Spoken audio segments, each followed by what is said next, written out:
Good morning. Thank you for joining me today. This morning we'll be in Luke chapter 20, verses 27 through 47.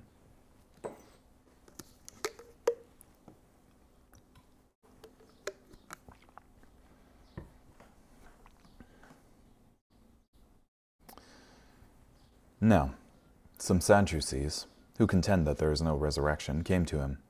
They asked him, "Teacher, Moses wrote for us that if a man's brother dies, leaving a wife but no children, that man must marry the widow and father children for his brother. Now, there were 7 brothers. The first one married a woman and died without children. The second, and then the third married her. And in this same way, all 7 died, leaving no children. Finally, the woman died too. In the resurrection, therefore, whose wife will the woman be? For all 7 had married her." So Jesus said to them, "The people of this age marry and are given in marriage, but those who are regarded as worthy to share in that age and in the resurrection from the dead neither marry nor are given in marriage. In fact, they can no longer die, because they are equal to angels and are sons of God, since they are sons of the resurrection. But even Moses revealed that the dead are raised in the passage about the bush, where he called the Lord the God of Abraham and the God of Isaac and the God of Jacob. Now, he is not God of the dead, but of the living, for all live before him."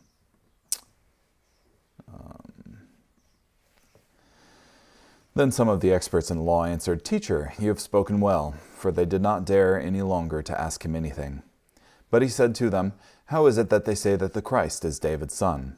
For David himself says in the book of Psalms, 'The Lord said to my Lord, sit at my right hand until I make your enemies a footstool for your feet.'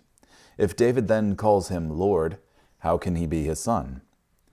And all the people were listening. As all the people were listening, Jesus said to his disciples, "Beware of the experts in the law. They like walking around in long robes, and they love elaborate greetings in the marketplaces, and the best seats in the synagogues, and the places of honor at banquets. They devour widows' property, and as a show make long prayers. They will receive a more severe punishment."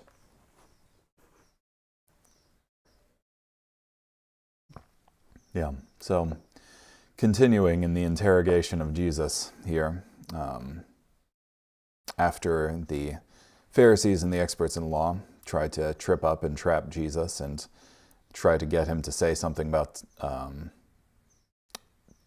taxes here, the tribute tax in particular, you have the Sadducees, who contend that there is no resurrection from the dead, nor angels nor spirits. They come up to him and pose this challenge to him, essentially saying that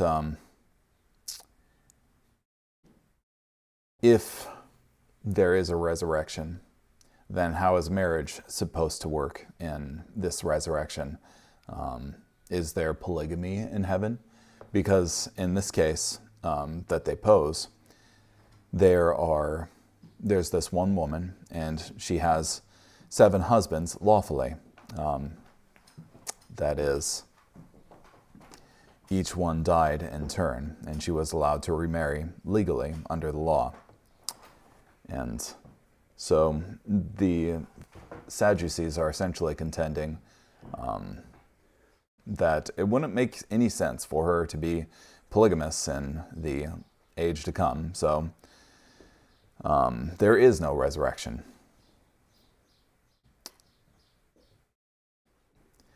But Jesus counters and says that the people of this age marry and are given in marriage, but those who are regarded as worthy to share in the age and resurrection to come aren't. They don't marry nor are given in marriage. And he also addresses their issue of saying that there's no resurrection by referring to Exodus here, which, from what I recall, the Sadducees actually didn't accept anything other than the first 5 books of the Old Testament. and regarded the rest as not inspired, I suppose. But Jesus counters by retelling them what God told Moses during the burning bush incident, which Jesus would have been involved in. I am the God of Abraham and the God of Isaac and the God of Jacob. That is, he doesn't say, I was the God of your forefathers when they were yet still living, but rather, I am the God of them. That is, they continue to be living before me, and I'm still God over them. So, yeah, and then Jesus poses his own question back to them, saying, how is it that the Christ is David's son? Referring to the book of the Psalms, and citing, the Lord said to my Lord, sit at my right hand until I make your enemies a footstool for your feet. If David's writing this and referring to both of these people as Lord, then how can he be David's son? What possible human relation would there be where David would extol this coming one as Lord, yet he still be called the Son of David? And this answer is fulfilled in Jesus Christ, who, being born of men, is also God.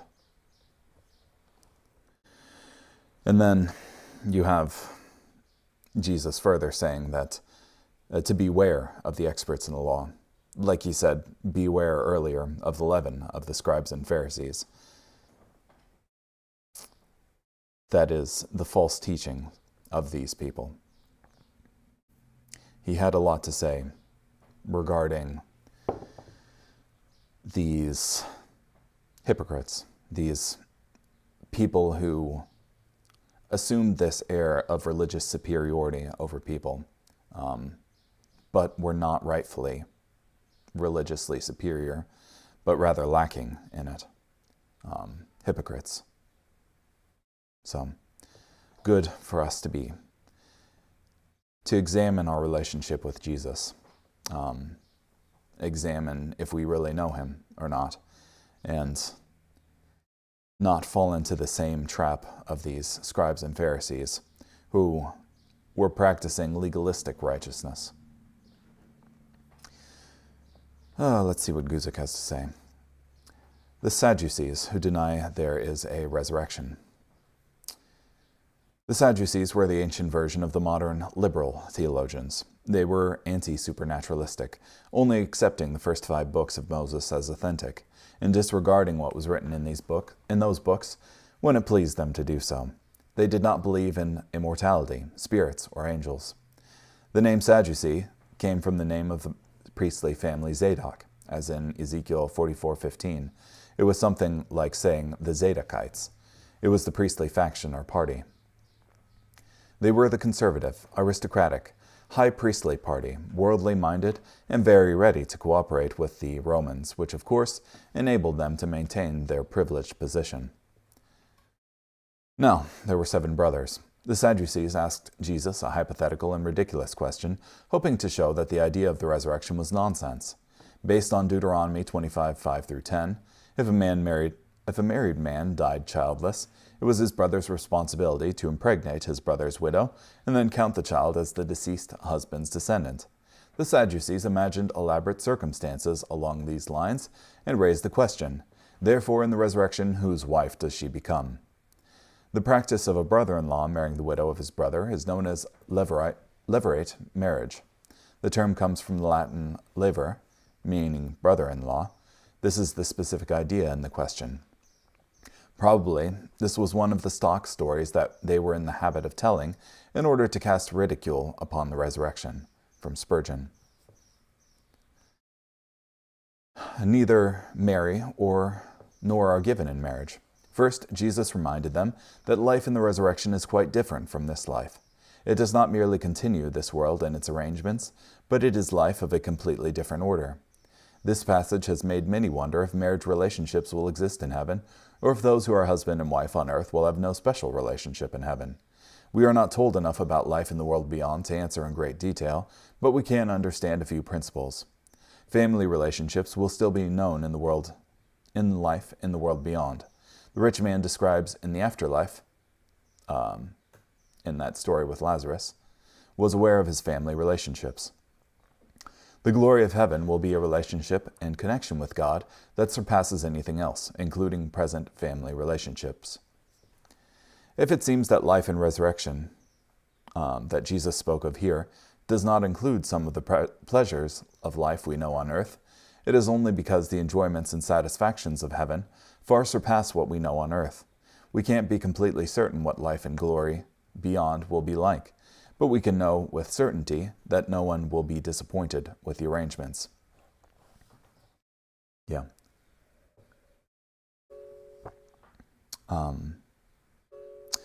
The question is not merely theoretical. There will be many in heaven who have had more than one spouse, for any number of reasons.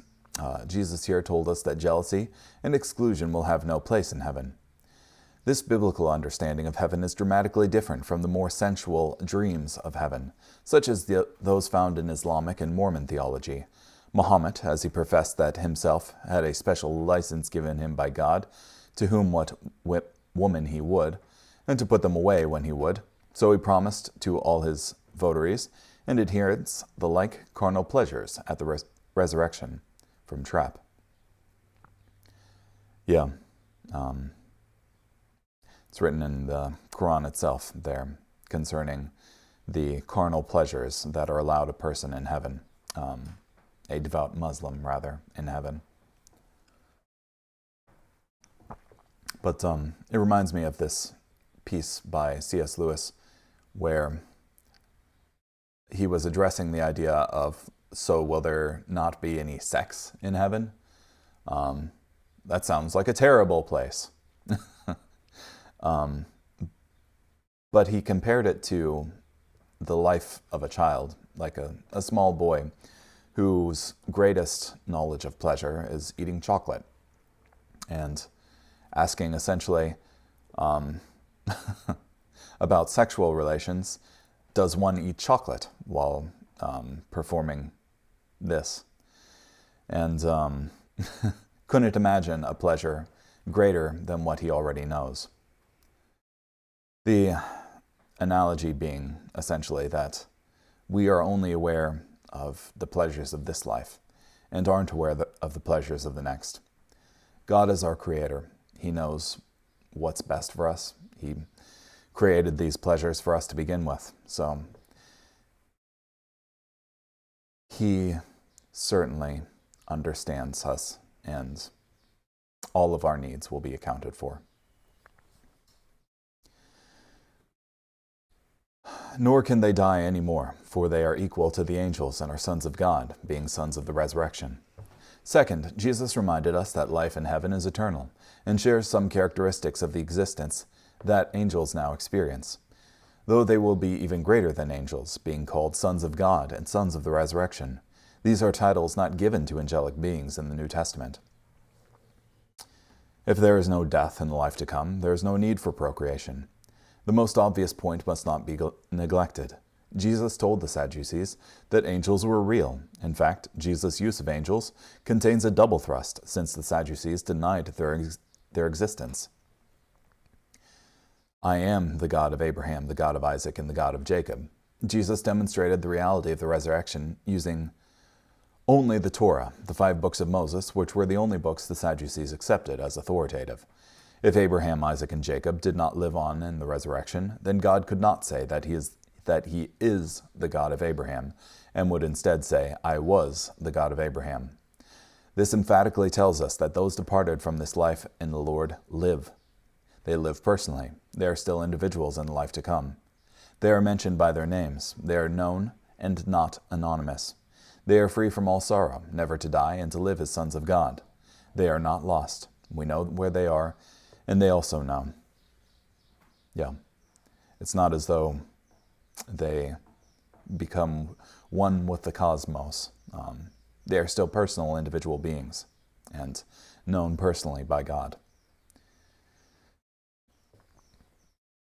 Children of God, it is in the highest degree proper that you should think of things as your Father thinks of them, and he saith that all live unto God.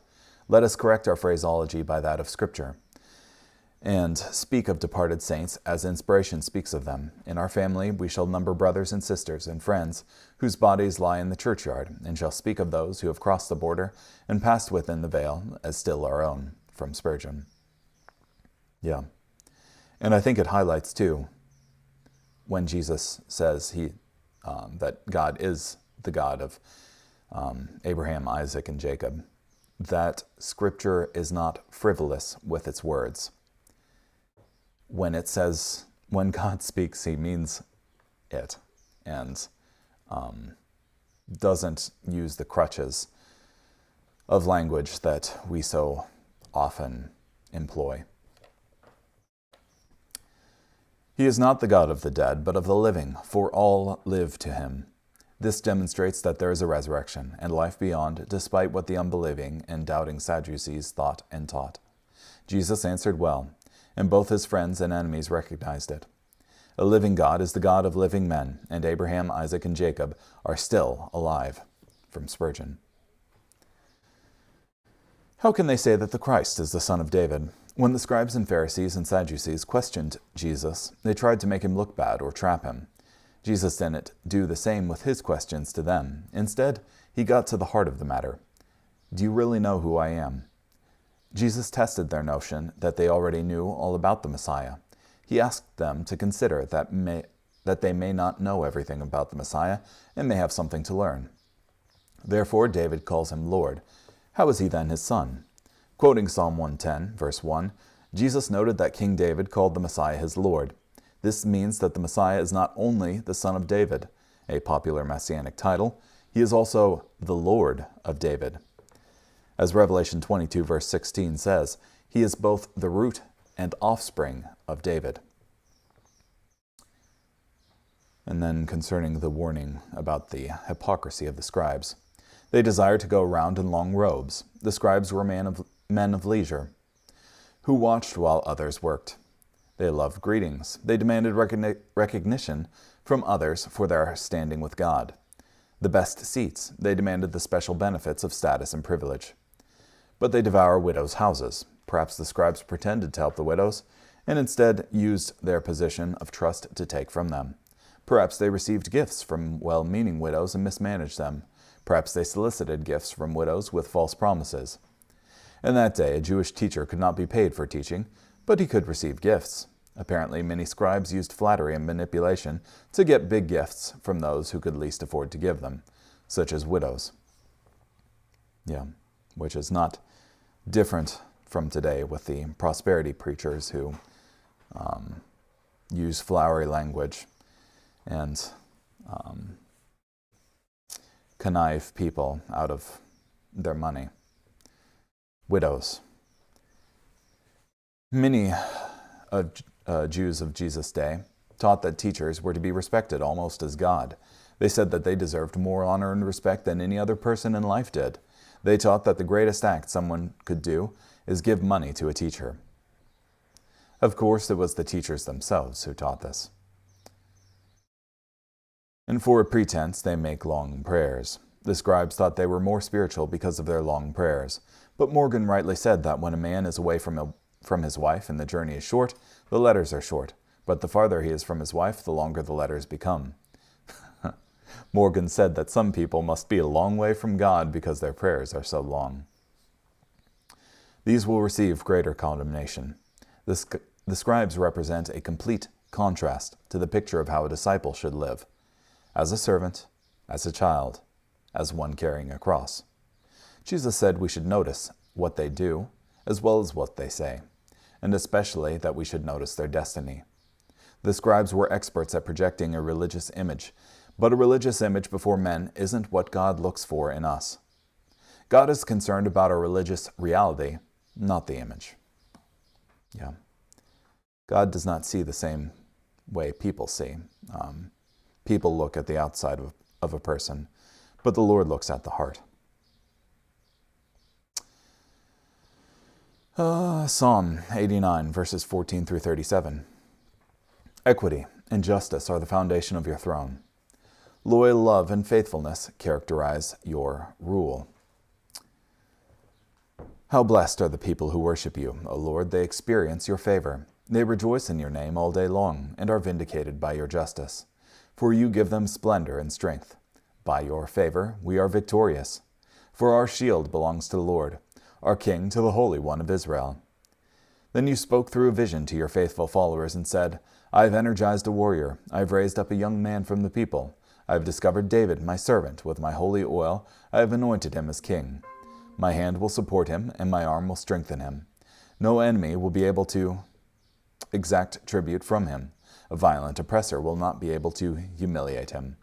I will crush his enemies before him. I will strike down those who hate him. He will experience my faithfulness and loyal love, and by my name he will win victories. I will place his hand over the sea, his right hand over the rivers. He will call out to me, You are my Father, my God, and the protector who delivers me.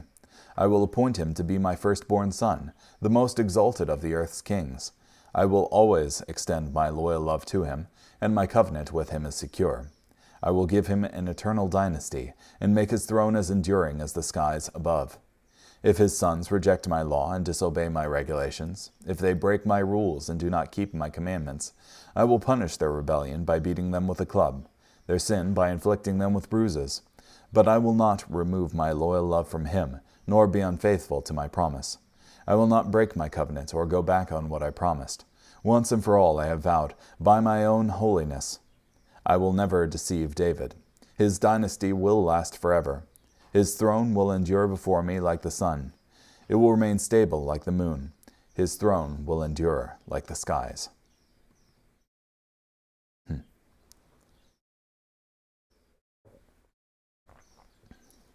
Yeah.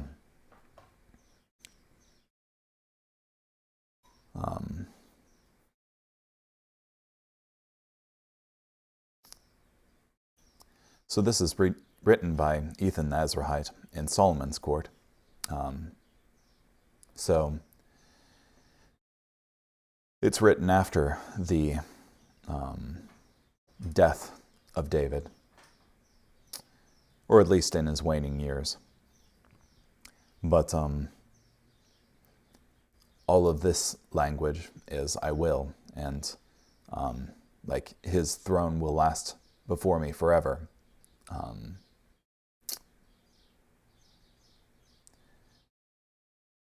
Yeah, I will make him my firstborn. Jesus is often referred to as the firstborn, the only begotten son, the monogenes. And his throne will endure forever. To me, this speaks of Jesus.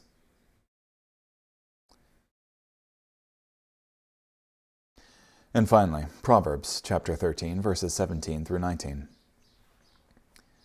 An unreliable messenger falls into trouble, but a faithful envoy brings healing. The one who neglects discipline ends up in poverty and shame, but the one who accepts reproof is honored. A desire fulfilled is sweet to the soul, but fools abhor turning away from evil.